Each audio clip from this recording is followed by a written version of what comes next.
Hello, in this video I will show you how you can perform data backup on POCO F7. So first you have to open the settings and from here go to About Phone.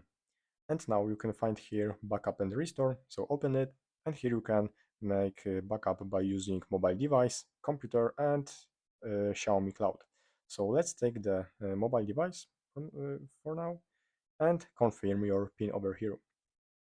And now here you can make the backup and here you can restore, but you have to make a backup, of course, if you want to restore it. So I have no backups here yet. So let's take a backup and here you can select images and audio, videos and files, other system app data, third-party apps and app data.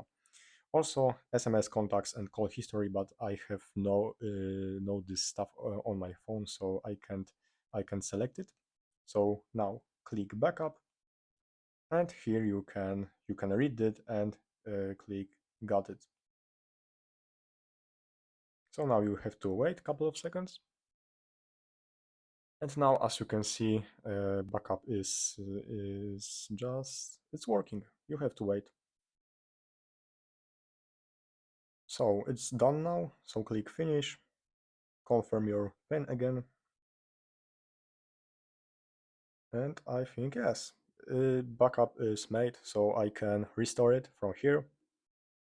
And also I can select what I want to restore now. So I will not show you how it looks like from here. Basically, you can do it with the backup and restore settings from the About phone. So that's all. Thanks for watching and subscribe to this channel.